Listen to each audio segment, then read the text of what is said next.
Welcome to Live DAF, your online DAF Yomi Shir.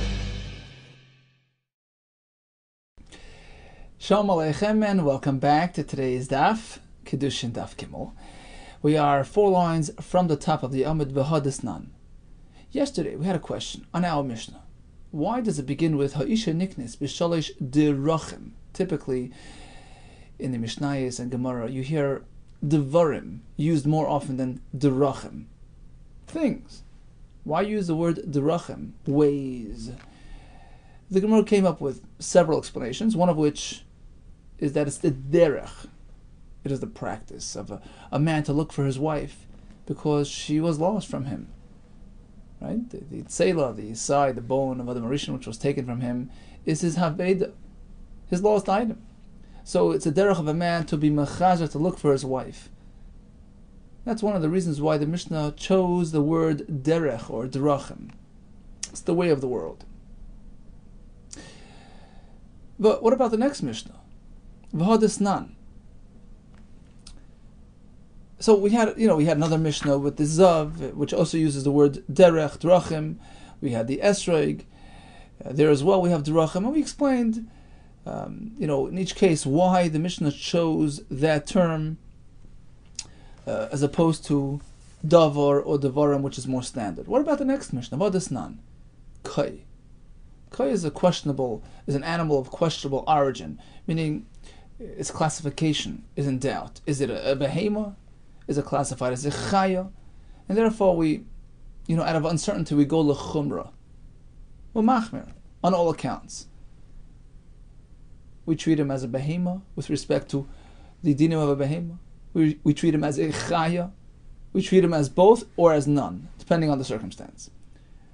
In some ways, regarding some halachis, we equate him with a chaya. Rashi explains, for instance, kisoy hadam, that's unique to a chaya. When you slaughter the chaya, the blood has to be covered with afar, with earth. That's unique to a chaya. Does not apply to a behema. We apply this mitzvah, this din to a koi, just in case he's really a chaya. And likewise, we compare him to behema to a certain extent. Rashi says, for instance, just like the chaylev, the forbidden fats of a behema are asur to be eaten. Likewise, the koi's chaylev is asur, like a behema. In some ways, we equate him to both. Shaval behema, l'chaya ula behema. Rashi says, regarding shchita, you can only eat him after shchita, just like a chaya, just like a behema. And last is, in some ways, he does not identify with either. In some ways we say, he's not comparable to either one, says Rashi. How could that be? Asr harba, b'harba in behema b'chai. You can't, pair him up with either a behema or a chai, because we may not pair together two animals from different species. So we can't breed them together, and therefore this kai who may be a behema can't be breeded with a chaya. Perhaps he's a chaya, can't be paired up with a behema, so he's on his own. The question here is, why mention derachim? Nisni dvarim. Instead, we should use the standard term found throughout the Mishnayos, dvarim. In some ways he's like this, in some ways like that. And here we have no, special reason why we chose derachim. Next question. Another example of a Mishnah which uses the word derachim, for which we have no specific explanation. V'suha dasnan, we have a Mishnah which we learned back in Gittin, if you recall, zuhachas minat derachim. This is regarding the halacha that one must declare, he delivers a get from out of town, from chutz la'aretz, he has to say, b'fanei nichtav, b'fanei nechtam, I testify that it was done properly, and this declaration must accompany the delivery of a get, as well as the delivery of a get shichrur of an eved, the release document of a slave. And Mishnah says, zu. In fact, this is one of the ways, achas min hadrachim, sheshavu gitei noshim, l'shichrur yavadim, which we compare the get of an isha to the shichrur of an eved. Why drachim? Nisni dvarim. Why don't we mention the word dvarim instead of drachim? And here we're sort of stuck. Ella says the Gemara, let's go back and redo the whole system. We have many Mishnayos that chose derech over davar. We have our Mishnah in Gittin, right? We have the Mishnah by the Zav yesterday, Shiva Drachim. We have the case of the Esrog. We have the Kai. We have the Get Shichr. And the answer is like this: Kalecha di plukta tani drachim. Whenever there are differences, there are distinctions. In some ways, the Kai is comparable to this, in some ways to that. In that case, the term derech or drachim is more fitting. It's more appropriate. In some ways, it's comparable to the behemoth. Some ways to the chaya. Right? So therefore, it uses the word derech or drachim. And Rashi says this will answer all the Mishnayos. Let's go down the list. Let's start from Kiddushin. Ha'isha niknes b'shalish derachim, says Rashi. Well, let's see Rashi inside. About 15, 16 lines from the bottom. The ika plukta, whenever there's some distinction, some differences, chiluk b'drachav, b'derach zu hoydem elakan, u'b'derach zu ein edayim. In this way he's comparable, this way he's not. Kigayin, let's go down the list. Kigayin masnis, our Mishnah, right? Ha'isha niknes b'shalish derachim. Begimel derachim, u'mu'utei chupet lo'ikanya. It's coming to exclude something. Only using these three means, these three methods, kesef shtar robiyah, can you be kaina isha, but there's something else that does not work, chuppah. You can't just use a canopy to actually engage the isha. Chuppah is step 2. Once you're engaged, chuppah completes the kinyan. It makes nisun. It creates marriage. That second, stage. So regarding kiddushin, only these three methods work: kesef shtar robiyah as opposed to chuppah. So b'shalish derachim, these are the ways as opposed to the other way which doesn't work. What about b'shiva derachim b'itkinas hazav? There are 7 ways of examining the zav to see what precipitated his emission. Was it overeating, etc.? Only these 7 ways can be used to determine, but not another way of examination. So that's what we use derachim. And then we have gittin, right? The last thing here. So we compare get nashim to shichr avadim regarding this halacha, specifically this halacha. But there are other things that don't match up, meaning regarding other halachas, a get of an isha is different than the get of an eved. Be'elu shava, it's comparable regarding this way, this thing. As opposed to, a fellow who instructs his friend to give a get to his wife. Ushtar shichr zela avdi. Or he tells him, give the shtar shichr to my eved. Can he cancel that? Can he go back? Can he change his mind before it was actually delivered? There's a difference between get isha and get eved. The chayzer beget, regarding get isha, he can change his mind. But not when it comes to the get shichr. Once he gives it to the other person, the person was zoiche in that get shichr on behalf of the eved. Why? The zachan the adam shlei b'fanav, because you can do that. You can volunteer, you can offer to accept something on behalf of somebody else if it is to his benefit, and going free from slavery is to his benefit. So it's over. Once you give it to the shliach, he accepts it on his behalf and it's over. But when it comes to get isha, it's pretty detrimental to get divorced. So therefore, until it actually reaches her, it's not hers. So here as well, we find some, comparisons between get isha and get eved regarding the halacha we mentioned before, befane nichtav, etc. But regarding other things, not. So that's why derech drachim is more appropriate. In this way, it's comparable. This way, it's not. Now, regarding the other 2, it's pretty simple. Esrog, in some ways, is comparable to a tree. Some ways not. And the kai was pretty clear there. He's totally multifaceted. In some ways, like the behemoth, some like the chaya. That's why the lashon derech or drachim fits in very well. But continues the Gemara. So again, el kol heicha dika plukta tani drachim. When there are distinctions and divisions, we have drachim. V'chol heicha deleka plukta. But when it's just clear cut, a single track, single faceted, this is like that. Tani dvarim, we use davar or dvarim. Deikanami. The Tani Seif, I'll prove this point from the last part of that Mishnah with the Esrog. So Tanakama tells us that in 3 ways, b'shalish drachim, The esrog is comparable to the tree, and to the yerek, to the vegetable, in one way. But then take a look at the Sefer, the Tani Sefer. Rebbe disagrees. Rebbe Omer, the esrog is fully a tree, totally a tree. And listen to this, Rebbe changes the terminology, because here it's fully matched up. There's no distinctions or divisions. Esrog shava le'ilan lechal davar. Regarding everything, the esrog is comparable to a tree. So you change from derech to davar. You know why? Because there are no distinctions. It's one and the same. And that's why davar fits in. Shema Mina, that proves our point. When it's clear cut, we use davar or dvarim. When there are distinctions and divisions, then we switch over to derech or drachin.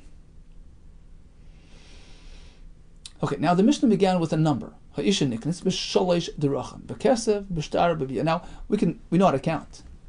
Once it gives us a list of 3, why does the Mishnah have to actually give us the number 3? That's one question. Minyana the ratio, the number you find at the start of the Mishnah, and then we have the same question later on. Right? When we speak about the next point, she acquires herself. We have 2 methods, right? Get or misas habal. But again, why does the Mishnah have to give us a number for that? The koines atzma b'shtei drachim. We know there are 2 items mentioned in the Mishnah. Why do you have to give us the number? So of course, every word and expression in the Mishnayos and the Torah have meaning, and there's something embedded in this, some deeper meaning here. Only these 3 methods work, but as opposed to something else. Only those 2 methods work to get her out, as opposed to something else. There's a message here. The number 3 of the ratio, what is it coming to exclude? What are the possible or potential means of acquiring? Are we excluding? And Minyana the Sefer, the next number, there are 2 ways to leave. What else is there that we are counting out? Minyana the Sefer l'mutimai. Minyana the ratio, the number 3, l'mutei chuppah, as opposed to chuppah, as we mentioned before in Rashi, that can't make kiddushin, that can make nisuin, stage 2, but not stage 1. Asks the Gemara, the Rav Huna the Amar chuppah koine mikal v'choime. But Rav Huna disagrees. He holds that you can use chuppah to be koine the isha initially through a kal v'choime, which the Gemara will explain later on Daf Hey. So according to him, he's in. He's not out. So what is the number 3 coming to exclude? Any other possible method of kiddushin that we're not allowing? Lemuti chalipin, yes. Chalipin is a means of acquiring a possession, a field. So you make an exchange. Right? You make an exchange. Now there are basically two ways to do chalipin. You can do it value for value. Take this car, give me that one. And you can do it just like sort of in a symbolic way. It's called kinyan sudar. Just give me a handkerchief, it can be worth less than a pruta. And in exchange for that, I'm giving you this car. And we're doing this from the psukim in Megillas Rus. Sholaf ish naloi, nasan l're'eyu. Pulled off his shoe, and that's how they executed the transaction on the field. So that doesn't work by kiddushin. You can't just, give her the handkerchief and ask back for the isha. Right? So any sort of chalifin, any form of exchange doesn't work by the isha. You can do kinyan kesef. It's a whole different system.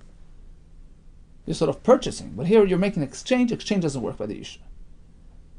So these 3 ways only, not chalipin. Limuti chalipin. Why would I think chalipin works? Why not? Perhaps I would say, hoyel. Since you remember yesterday we had the Gzera Shava, how do we know kesef works by the isha? We connected to the Avram Avinu's purchase of Ephraim's field. So perhaps we connect it to purchasing fields all the way. Whatever works there works here. Mas Sadr, just like a field, can be purchased with chalipin, miknai b'chalipin. Af isha nami, likewise a woman, miknai b'chalipin. That's what I would think. Kamash Malon says the Mishnah, no. Be'machanami. Well, how do I know now? How do I know it doesn't work? Maybe it should work. It should be comparable to a field. How does the Mishnah know that it doesn't work? Answers the Gemara, it's a svara. Chalipin isnu b'pachas mishav pruta. You can do chalipin with an item which is worth almost nothing. Take an old handkerchief and use it for chalipin. V'isha b'pachas mishav pruta loy miknaya nafsha. An isha would not really give herself away, allow herself to be acquired with something worthless, something worth less than a shavar pruta. Rashi says on top, dignai hulo. It's degrading for her to do that, to allow herself to be acquired with something that's basically worthless. Therefore, says Rashi, hilkach, on top line, hilkach batel alateres chalipin b'kedushin. So it's not something that she's really buying into, so to speak, so you can't use it. And here Rashi adds another point. Okay, that explains if it's really not worth anything. Well, let's say you decided to use something worth a lot. It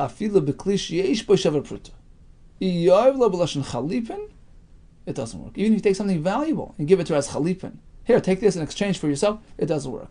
It only works if you give it to her b'teres loshen kinyan, akicha, kiddushin. I'm acquiring, I'm buying, I'm purchasing, I'm being mekadosh.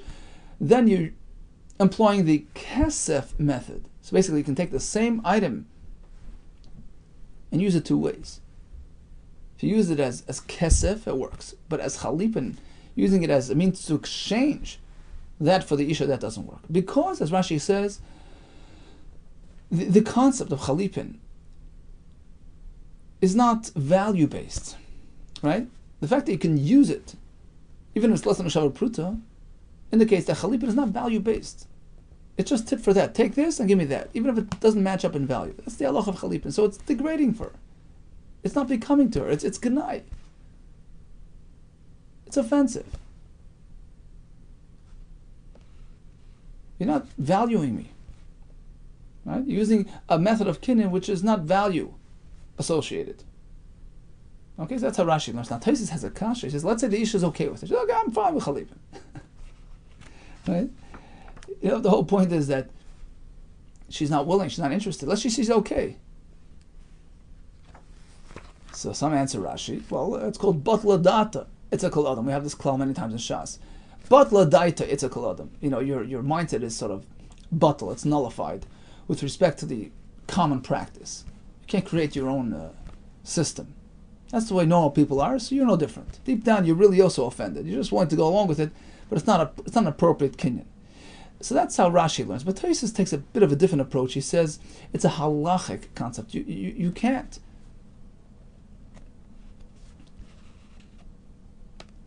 be mekadesh the isha with less than a shavar pruta. And he's not gerish the word nafsha. He says isha lemiknaya. You can't be koina an isha with less than a shavar pruta. And he learns because, you know, the reason why we learn it from the Stay Ephraim over there is because we figured it's like Kinyan Kesef. And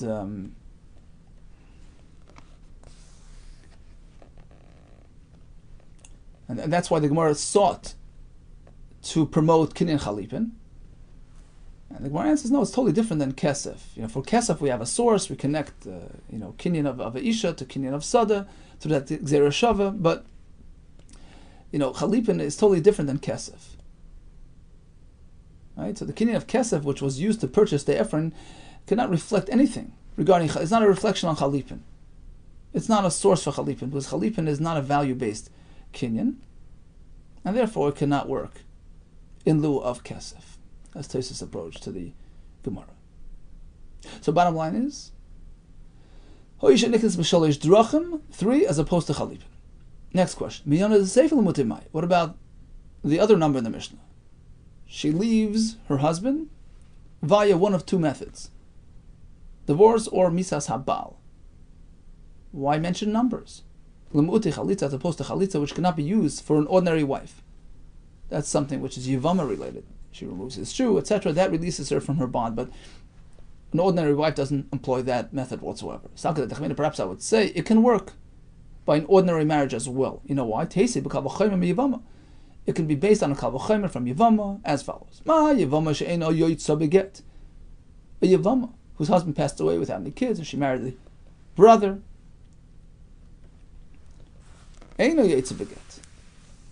So before she married the brother, if he chose not to marry her, what does he do? What's the other alternative? What's the other choice? Chalitza. And that sets her free. Allows her to marry anybody. So get at that point is worthless. Still, Yoytze b'chalitza. Chalitza sets her free. Zusha yoytze beget, an ordinary wife to an ordinary husband who can leave via a get, ein adin, of course, does not lend to reason. She yoytze b'chalitza. Chalitza could work as well. She has the advantage that get works. Certainly chalitza. Kamashmon, the chiddush of the mission is no. Only these two ways, get or husband's death, but not chalitza. No, but maybe it is so. It does work. Who's to say that chalitza can't be effective by a regular isha? Amakra, the pasuk says, sefer krisis. The only way is sending her off with a sefer krisis, a get. Sefer, yes, this document, kursa, cuts her off and cuts the bond of her relationship. Ain't never acha kursa, but another method, such as chalitza, cannot be employed by the husband to send her off. Okay, now let's go back to the Mishnah again. We have the three means of Kiddushin, Kesef, Shtar, and Bia. Let's delve into these sources. How do we know these things work? And Rashi says, although we made slight mention of it in DAF Beis Amud Aleph, but that was just to explain the terminology of the Mishnah, where we're coming from in terms of the Loshen Kinyan. But here is going to be the main focal point in terms of sourcing this Kinyan Kesef. The Kesef Minolan, that's one. Number two, Vesu. So first of all, how do we know Kesef works to be Mekadosh Isha? Vesu, another question. We all know the Mishnah. Hadasnan. Ha'av zakai bebitay. So while his daughter is still young, either she's a ktana, or she's already a nara. So nara is from 12 until 12 and a half, when she turns totally begeris, totally super adult, and she's out of his domain. But until then, when she's still underage, a ktana, or even a nara, her father's in charge. He's the boss. Oh, Zaka b'vitoy. He's in charge of Mekadesh, his daughter at that point. B'kiddusha, b'kesef. B'shtar Rabbi, he's in charge of accepting the money of the kiddushin, the shtar, and the bia as well. So he's in charge of all that. Minolan de b'knai b'kesef. So first of all, how do we know, right, that there is such a concept of being Mekadesh Isha with kesef, as we asked a minute ago? And number two, on top of that, b'kesef de'avohu, that her father earns this money. How do we know it goes to the father? So two questions in one. Amr b'dam Rav, that Makra, the pasuk is like this. V'yotzo chinim ein kasef. This is by an Amma ha'ivriya, a Jewish girl who was sold as a maidservant to another Yid, let's say, and it comes a point when she leaves, when she becomes an adult. She becomes a nara, she leaves, v'yotzo chinam, free of charge, ein kasef, there's no money at all. Meaning, she doesn't have to come up with any money to redeem herself. She goes out, no charge. Ein kesef. Now, it's an apparent redundancy. It's a repetition. V'yotza chinim means for free. Why add the words ein kesef? There's a drush embedded in this word. And we learn as follows. Ein kesef l'odin zeh. This master gets no payment for releasing her, but somebody else does. Who's that? Her father. When he marries her off, he gets the money of Kiddushin. Awal yesh kesef l'adin acher umayniu. Who's the other adin, the other master, so to speak, the other boss? Umayniu, that's the father. So pretty much we took care of both questions in one. So we see that Kinyan Kesef affects Kiddushin, and number two goes to the father. Asks the Gemara, Ve'emel Dida. Okay, so I see that there's Kinyan Kesef for Kiddushin, but who says it goes to the father? Your drasha, Ein Kesef, can mean like this. There is no money exchanging hands in this case by the Amma of Rio, goes out free, but there is money changing hands by the other type of transaction of Kiddushin, but who says it goes to her father? Maybe she keeps the money. No, how can you suggest that? Because we know for a fact that the father is certainly involved in marrying her off. He receives the money. He sort of accepts it from the husband. He's the one that marries her off. As the pasuk says,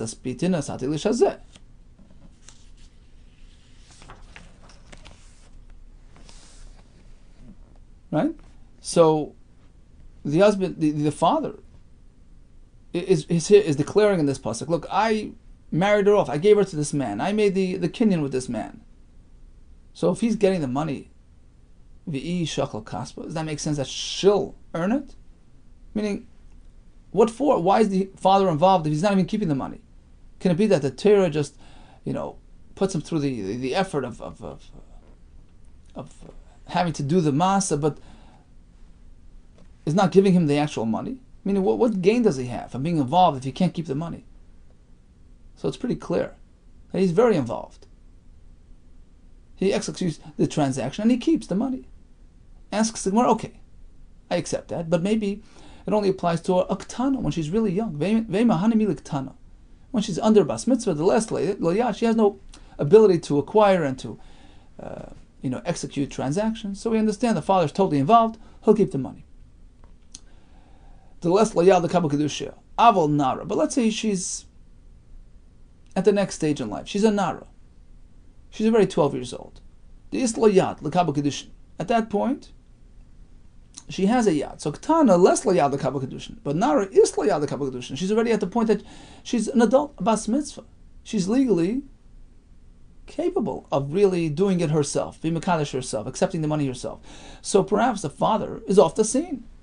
Tigdish ihi nafshav tishkol kaspa. So in this case, if the father's involved, fine, but she doesn't have to involve him. She can, accept the money and be mekadesh herself and keep the money. Is that so? No. Amakra, the pasuk says, "Binurea beisavia," and we learn from here, "Kol shvach neurim leavia." When she's a nara, anything she earns, anything she gains, including the kiddushin money, goes to her father. Okay, so we answered all our questions. How do we know that kesef works by kiddushin? V'yatzachinim and kesef. There's no money here, but there's money elsewhere.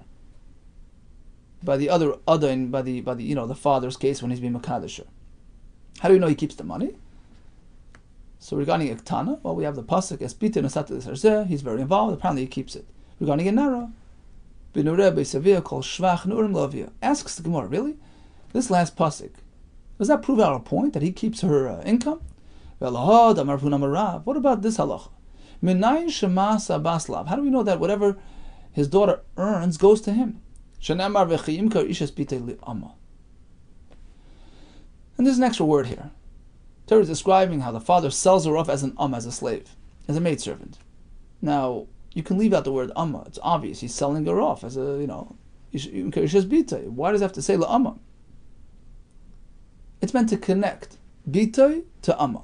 To tell you there are some properties that are found in both.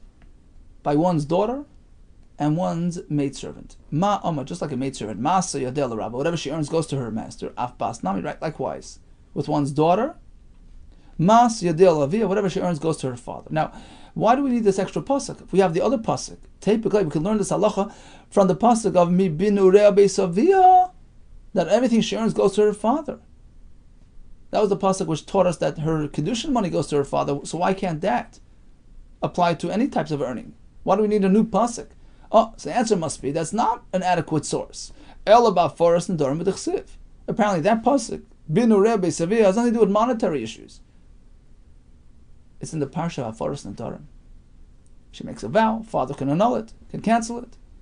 That's all. Hachinami. So likewise, when it comes to our discussion of the kiddushin money, you can't source it in that pasuk. It's a totally different topic about forest and Dorim b'dechsiv. V'chtema, perhaps you'll say, Neilaf min. Okay, I understand it's speaking about a forest and Dorim, a specific topic, but Neilaf minay, we can learn from there. Just like she's in his domain regarding her nidarim, likewise her earnings and her kiddushin money. No, you can't compare the two things. He was speaking about monetary issues. Mamoina, and that's Isser, that's nidarim. Mamoina mi Isur le'alfinan, you can't compare apples to oranges. It's two different things. Perhaps we have another source. That the kesef kiddushin goes to the father. Neilaf miknasa. So Rashi says we're speaking about a penalty that somebody will pay if the Isha found herself forcibly involved with him physically as married. So there's a einish that you pay, a knas that you pay, a certain amount of money, and that goes to the father. We learned that the Psukim speak about it, and it goes to the father. So perhaps that will provide a source that any type of earning, including the kesef kedushin, goes to her father. No, you can't compare mammon to knas, although it's both money, but it's categorized differently. The money for kiddushin is totally different than knas. Miknas le'afinan. You can't compare it to a penalty, to a punishment. to a fine. Rashi says, you know why? Because knas is totally chiddush. It's not, payment for a specific thing. It's a penalty. It's a fine. It's an einish, and that runs its own, system. So you can't compare earnings to knas. I have another instance where father receives payment on behalf of his daughter. So it's very similar to the case of the einish. But over there we're speaking about a set amount, which is the fine, but there are other payments as well. Embarrassment, emotional pain. Pagam is more the lessening of her value because of that experience in terms of remarriage, attracting, potential suitors or potential husbands. So that type of payment goes to her father as well. And that's not knas, that's actual, damages, right? So perhaps that can provide a source. Just like those monies go to her father, the moment of kiddushin money as well goes to the father. No, you can't compare. Shani Bais Gam is totally different. You know why? Because that episode with this stranger totally affected her father's ability to earn on her account. It's a loss of value on his account. You know why? The avua shayach begavayu. He took a loss because of that experience. Rashi explains that because of that forced experience with her, she's now less, it's going to generate less interest in terms of people wanting to marry her. And otherwise, says Rashi, if that wouldn't have occurred, a father could have, accepted payment from a fellow who was perhaps not the most highly regarded fellow, a mokashchin, full of blemishes, etc., who will perhaps be willing to, help the father financially on condition that he allows him to marry his daughter. So that is a financial loss that the father is now swallowing.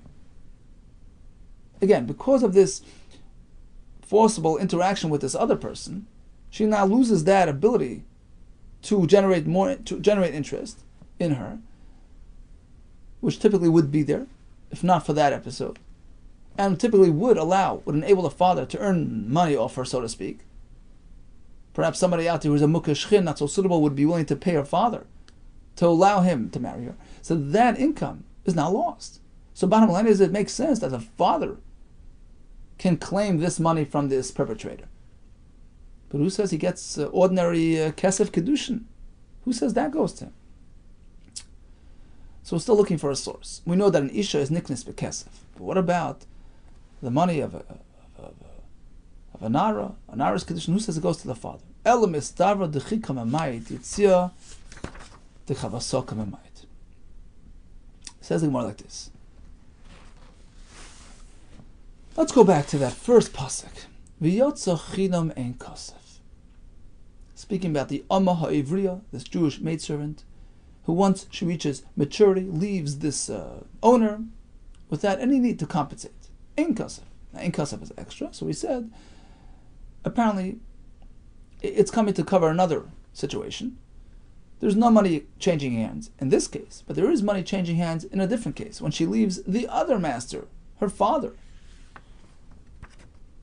And the question was, well, okay, there's money being given there by the Kiddushin. Who says it goes to the father? Says the Gemara, let's fine-tune, let's tweak the drasha in a way that will address your concern and will prove our point. Ella, rather, mistavra, it is probable, the chikam might, that when the pasuk is excluding, is drawing a line of distinction, v'yatzachinim ein kasef, there is no money being transferred in this release from her slave master. Aval yesh kesef v'makamacha, but there is money being transferred in a different case.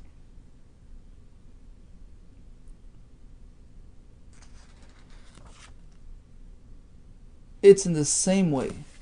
Basically, the same way there is no payment in this case to the master, there is payment to the other master. There you go. So not only is there payment, not only is payment an option that works to be Mekadesh Isha, but it goes to her master, in this case the father. So that wraps up the drasha. Yitzia the Chavasa Kamimait. We're trying to be Mamait and draw a line of distinction in a way which is similar to what's going on here. There's no money being given to her master in this case, but there is money being given to her other master, her father. Says the Gemara, 1 second. But you can't, really compare the two things. You're trying to make a full comparison, but they don't really compare. Leaving her slave master and leaving her father's domain upon getting engaged is a little bit different. This exit, this leaving, is different than the other leaving. Why? When she turns adult, she leaves her slave master completely. She's gone. She's out. As opposed to a nara, where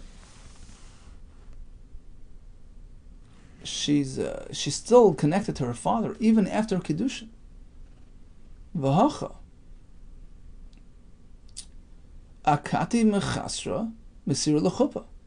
You see, kiddushin is stage 1, leading to marriage. For instance, through chuppah, right? That completes the process. So she's not totally out of his domain, even through kiddushin. So it's not really comparable to an amma evriya leaving her master. So how do you compare the two? Answers the Gemara, there is one aspect of full separation. Meaning, although when it comes to, her father claiming her earnings, he can still do that, even after Kiddushin. In terms of being Yoyer if she passes away, yes, that still applies. But regarding Afaras Nedarim, which is her father's privilege, up until that point, he loses that somewhat. But Afaras Nedarim, Mia Nafka Lo Mirshusei. When it comes to Afaras Nedarim, he loses that ability to do it on his own. This Nana, as the Mishnah says, Nara Murasa, she's an engaged Nara. Father no longer has his monopoly on her Hafaras Nedarim. Avia Ubala Mefirin Derea. It's done in a partnership. Father in conjunction with the Chasna will be Mefirin Derea. So, to a certain extent, he totally loses full control. So in that regard, he's comparable to the Hevriya leaving her master, and therefore we can compare the two things. So that's the conclusion. How do we know that there's Kesef Kiddushin? Because the pasuk says V'yatzachinim in Kasef, and Kasef has extra. There's no money here, but there's money elsewhere. When she leaves her father's rishus, there's money changing hands, meaning her Kiddushin can be executed through giving her Kesef. And then we addressed another point. How do we know the Kesef goes to her father? When she's a Ktana, well, that we had the pasuk where the father's totally involved. Why would he be involved? In what way is he gaining from it? Apparently he's keeping the money, and likewise by the Nara. We have the pasuk again, Yatzachinim and Kasev. There's no money to be giving to her current master, but regarding leaving her father's domain through Kiddushin, the father actually earns that money. So that concludes that topic. And then let's just go back to the beginning. We concluded that typically we use davar or dvarim, but when we have distinctions and all kinds of chilukim, we choose derech or drachim. In this way it's comparable to this, in this way to that, and derech and drachim are more appropriate. Why does the Mishnah mention numbers? 3 ways of Kiddushin as opposed to Chalipin, 2 ways of leaving the marriage as opposed to Chalitza, which only works by Yavama and not by the ordinary Isha. Okay, all the best to you, Hatzlacha Rabbah, and Besurais Taiva.